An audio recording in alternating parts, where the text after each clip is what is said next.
Hello friends, today I am going to discuss about asynchronous counters, which are also known as ripple counters. In the last lecture we have discussed about synchronous counters, and in those all the flip-flops are clocked simultaneously. But in case of asynchronous counter, only first flip-flop is clocked from external input and all other flip-flops will get its clock from the output of the previous flip-flops. So here flip-flops are not triggered with common clock pulse. Except the first flip-flop, other flip-flops are triggered by the output of previous flip-flops, and the first flip-flop is provided with the clock pulse. Here mainly we use a T-type flip-flop and we keep T equal to 1. As we know that from the truth table of T-type flip-flop, if the value of T is 1, so every time the next pulse or the next output will be equal to the toggle of the previous one. That is, if its value is 0, so the next value will be 1, and if its value is 1, so the next value will be 0. This is the most important concept which will be used in designing the asynchronous counters. Another thing is, initially we will keep all the outputs to be 0. Like if I am using 3-bit asynchronous counter, so initially all the values will be 0. So how we will keep these values to be 0? For this we will use clear equal to 0, and we will give this to all the flip-flops so that all the flip-flops have outputs which is equal to 0. Now I am starting with the first one, which is up counter. It is a negative edge triggered flip-flop counter, and I'm talking about 3-bit here. Here, as you can see, I have used 3 flip-flops, FF0, FF1 and FF2. All the 3 flip-flops have input T which is equal to 1, as you can see, and clock is provided to the first flip-flop, and I have used bubble here, which means I am using negative edge triggered flip-flop. Means when the value of clock is 1, so I will be getting a 0 here, and in the next time when the clock is 0, I will be getting the output, as we have done in case of master slave flip-flop. First flip-flop is given the clock from the external world, then the output of first flip-flop is obtained, which is acting as input to the clock of the second flip-flop, and the output of the second flip-flop is acting as clock of the third flip-flop. So this is the structure for asynchronous 3-bit up counter. Here the value of T is equal to 1, and the output of each flip-flop will toggle continuously. Means initially if the value of Q0 is 0, as we have initialized all the flip-flops, Q0, Q1 and Q2 are 0. So in the next state, whenever a clock pulse is coming, the output of the first flip-flop will be changing from 0 to 1, in the next pulse 1 to 0, and so on. So it will be toggling again and again. Similarly will be the case that for the flip-flops FF1 and FF2, that is, whenever they will be getting a clock, their output will be toggling from 0 to 1 or 1 to 0. Now about the waveform, the most important part is to draw the waveform. Here first waveform is showing for the clock which we have applied to the first flip-flop. Now on the negative edge trigger of the first flip-flop, that is whenever we are getting the value of clock to be equal to 0, so in that case I will be getting my first output to toggle from 0 to 1, as I have initialized the flip-flops to have a value of 0. So you can see from the waveform that all the 3 Q0, Q1 and Q2 are initially having a value of 0. Now first flip-flop I have given a clock, and on the negative edge its value will be changing, that is Q0 will be toggling from 0 to 1, which is shown in the waveform for Q0. On the negative, and again when I will provide the second clock pulse, then on the negative edge I will be again having a change or the transition of the clock, and Q0 will be changing from 1 to 0. Again for the next negative edge, then I am having a change for Q0 from 0 to 1, and so on. So for every negative clock pulse, negative edge of the clock pulse, I am getting a change in the output of the first flip-flop, which is Q0, from a value of 0 to 1. As you can see in all the portions of the waveform, whenever a negative pulse will come for the clock, I am getting a change in the Q0 from 0 to 1 and 1 to 0. Again, as Q0 is occurring as input to the clock for the second flip-flop, So whenever the negative edge of the first of Q0 will come, or you can say, as you can see here, as the negative edge of Q0 will come, so in that case Q1 will toggle from its value, because we have taken a T-type flip-flop with input 1. So in this case also the value will be changing from 0 to 1 only on the negative edge of the clock pulse which is obtained from Q0. So on the negative edge of Q0, which is equal to 1, I am getting a change from 0 to 1.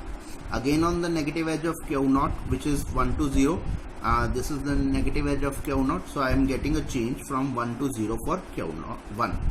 And again for negative edge I am getting a change from 0 to 1 and 1 to 0. Similarly, Q2 is having its clock pulse as Q1, and it will be changing on the negative edge of the clock, or Q1. So whenever if I have drawn the waveform for Q1, so in the negative edge, whenever there is a change from 1 to 0, so I will be getting a change in the output of the second flip-flop, which is Q2, from 0 to 1 or 1 to 0. So in this case, as you can see, for Q1 the value is changing here as 1 to 0, so the value of Q2 will change from 0 to 1. Again for the negative edge pulse of the Q1, the value is changing from 1 to 0. So this is how we have drawn the waveform. Now as you can see, initially all the three values of Q0, Q1 and Q2 are 0.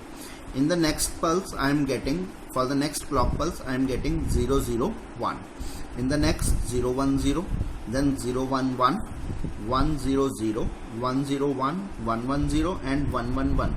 And after this all the three outputs will go back to 0 0 0. So it is counting from 0 0 0 to 1 1 1. So this is how we are using an up counter, which is counting from 0 to 7, and it is increasing by a value of 1.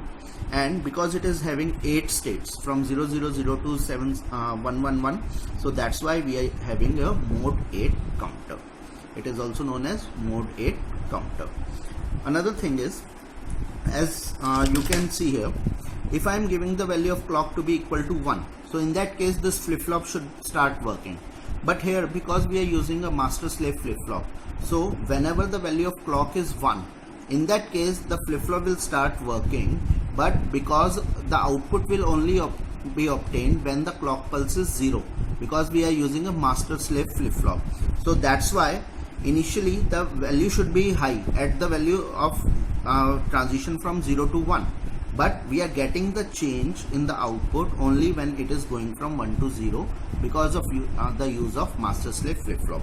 So here I have written it like this. The outputs are obtained at clock equal to 1, means there is a transition from 0 to 1, that is positive edge. But due to master-slave configuration, the output changes at negative clock edge. And that's why for every negative clock edge I am getting a change in the output for Q0, Q1 and Q2. This is how it will be making a up counter. Another one is down counter. For the case of down counter, the only difference between up counter and down counter is that we are taking the outputs again from Q0, Q1 and Q2. But here the clock pulse is provided with the help of Q0 bar, Q1 bar and Q2 bar. So how it will be working, you can see.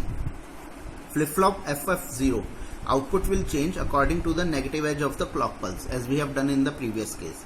FF1 and FF2 outputs will change at the positive edges of Q0 and Q1 respectively. As you can see in the previous topic of up counter, we have connected Q0 to FF1, and in that case we were using the negative edge of the Q0 and negative edge of Q1 to trigger FF1 and FF2 respectively. But here, as you can see, we are connecting Q0 bar and Q1 bar. So in this case, whenever the value of Q0 will be 1 and the value of Q1 will be 1, that is a transition from 0 to 1, in that case the outputs of Q1 and Q2 will be changing. So now the waveform, as you can see, first waveform is shown for the clock. Q0 will be changing because we have applied an external clock pulse, so its value will be changing on the negative clock pulse, similar to the one for the case of up counter. So again, whenever the negative edge will come, its value will change from 0 to 1 or 1 to 0, 0 to 1, 1 to 0, and so on. But the value of Q1 and Q2 will change on the positive edge, like from 0 to 1. So whenever the value of Q0 is going from 0 to 1, in that case the value of Q1 will also be changing from 0 to 1, and as its value has changed from 0 to 1, at the same time the value of Q2 will change from 0 to 1. So initially, with the help of clear signal, we have placed all the initial values to be 0.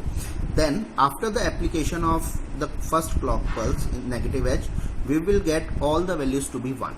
Now at the next clock pulse, the value of Q0 will change from 1 to 0, but because Q1 and Q2 will change only at the positive clock edge, so as you can see here, whenever the positive clock edge of Q0 will come, that is, it is changing from 0 to 1, I will be getting a transition for Q1 from 1 to 0 or 0 to 1.